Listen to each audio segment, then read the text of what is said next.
To whom are you listening? Big question. In the reading, it's clear that the answer for Jesus was not Satan. Although, to be fair, he was listening, just not accepting what was said. But it's an important question for many reasons. We hear so much these days about fake news. There are so many new scams coming out, pretty much every day.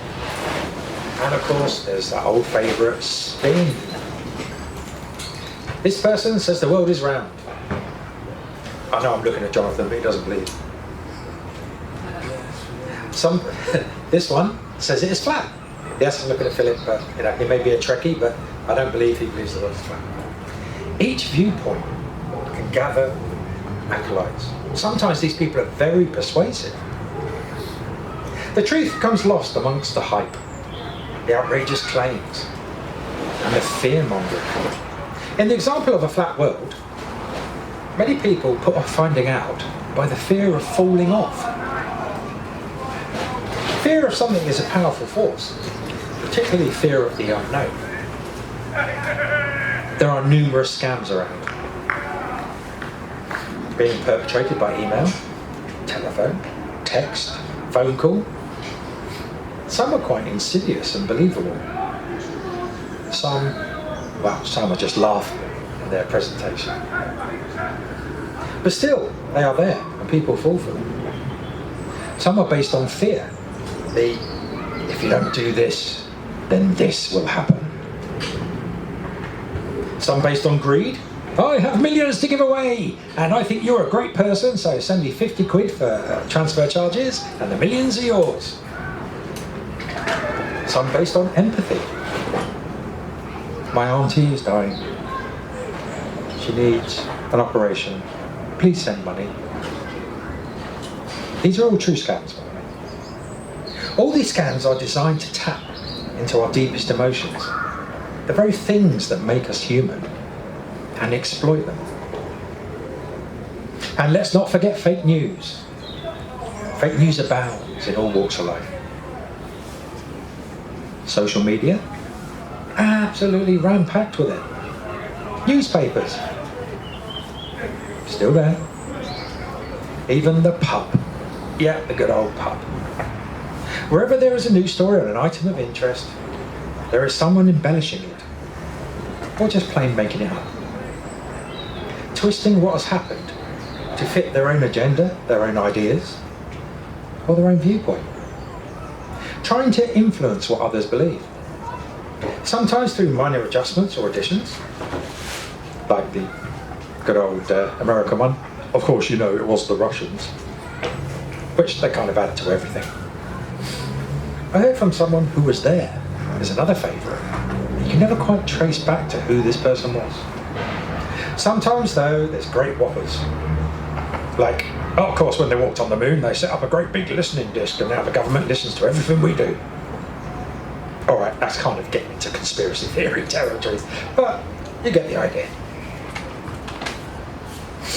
Then there is, to my mind, the sneakiest one of all, spin. Spin's not an outright lie. It often contains a great deal of the facts, sometimes even most of the truth. But it's seen and described from a certain viewpoint, coloured in a certain way. That just happens to be very beneficial for the person talking about it. Very popular in political circles, I believe. And for a few local examples, we are determined to do everything we can to solve this crisis. Or, we will use every resource we can spare to meet this need. These are a few local examples of councillors in the Argos talking about rough sleeping. So, to whom should we listen? How do we navigate our way through this sea of detritus to the truth? If we cannot trust the news, our political leaders, or, God forbid, our friends down the pub, who can we trust to inform us? Maybe religious leaders? Surely they are honest, trustful and trustworthy. All right, sorry, I can't keep a straight face on that one. No, they are just as prone to these things as any other person. Particularly those in positions of power, because after all, they've got their jobs to consider. Their organisation may have a particular stance that, as part of their job, they have to uphold and support, no matter what their personal beliefs are. For Jesus, the answer was simple. He relied on his faith, his knowledge of Scripture, and he used it to counter each attack, each pressure point. Satan pushes, Jesus stands firm, until eventually, as the reading says, the devil takes one, nips off, leaves it. Now that seems like a fairly reasonable way to deal with these things. If we stand firm in our own personal belief, just hold on until the scammer gives up. View things through our own experience, our own knowledge, until we can see through the fake news. Then, at least we can come up with our own conclusions. As for spin, well, there will be several opinions on any given subject. We should look at them all, and then make up our own minds. If we make decisions following a period of thought, of inquiry, of questioning, then we are less likely to regret them further down the line. Many of these things depend on instant decisions, particularly the scams on the phones, pushing to get an answer without giving anyone time to think, to question, or to even come up with a coherent reason. So the simple protection against them, I guess, is to do just that. Think, question, or maybe just pause. But all of this seems to relate to the bigger picture, the world in general. We talked a lot about general scams, etc. But I doubt there is anyone who hasn't encountered these things in some time.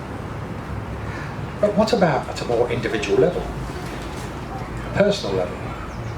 After all, in the reading, it was just Jesus who needed to decide. A single individual, on the spot.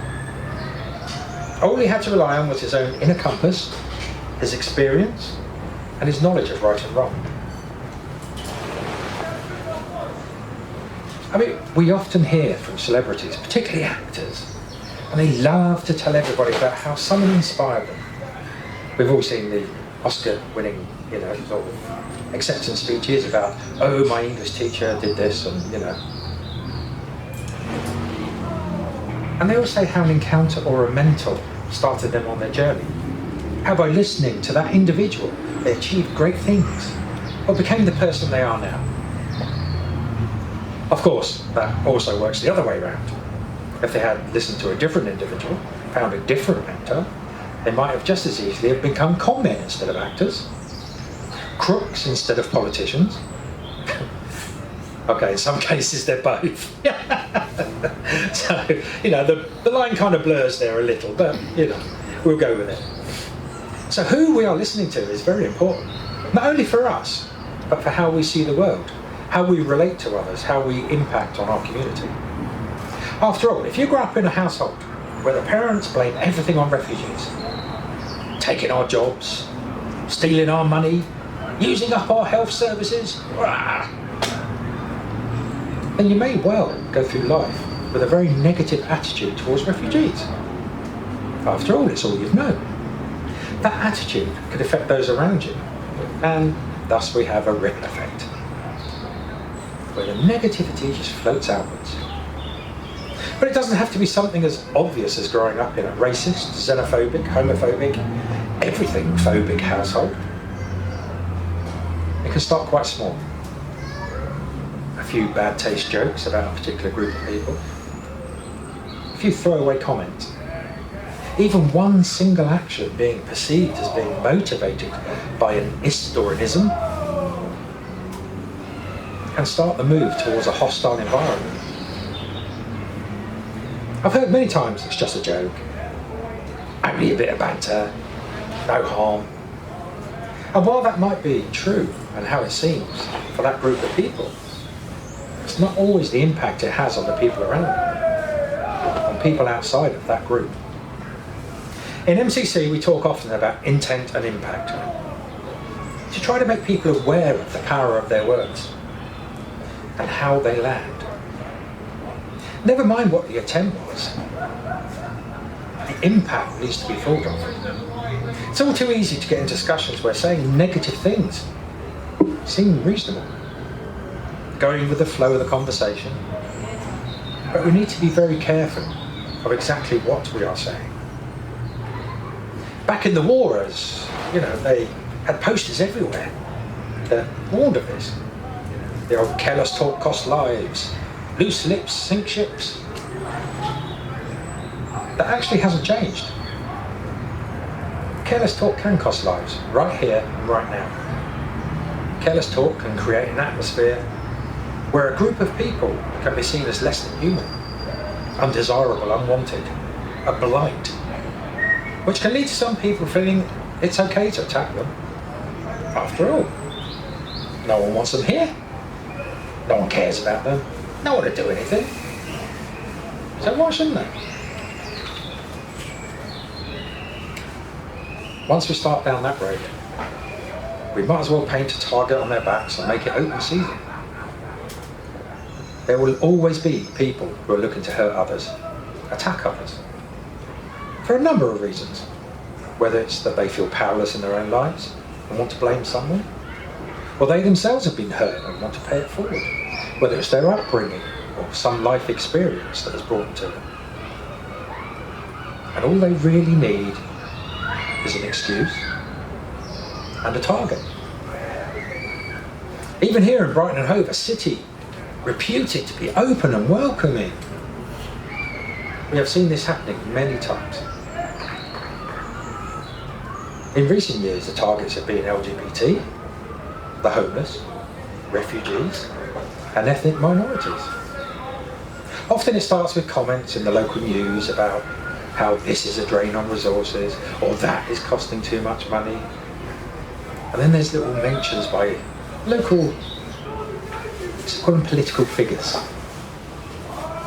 where they say that there's a lack of funds, and that this issue is having a negative impact on local economies. And it begins to stir up some resentment. And once that starts, it's only a very short step from that to open hostility. Oh no, it's all so bleak. I know. Just checking you're awake. So what can we do? Surely this is beyond our power to fix. We cannot change such a massive issue, can we? I believe, like many great things, many great changes, it starts small. It starts with individuals. People that are willing to stand up and say, actually, that's not right. That shouldn't happen. You shouldn't say that. It starts with people refusing to be a part of those discussions that alienate or demonise people.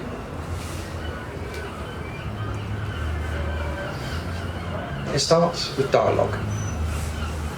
Talking to those that we have been told to despise or to distrust. Finding out about them. Demystifying the other. Removing the fear of the unknown by, funnily enough, making it known. By learning about them. For me, it starts with the simple belief that we are all created by God to be just as we are. But also, as we heard in the reading, it starts with the example of that Jewish man so many years ago, just standing firm in his own faith, his own belief. Where it ends is up to us. But if we maintain that view that all people are loved by God, as we believe we are, then my hope is that it ends with us all respecting one another, and the notion of the other ceasing to exist. Thank you.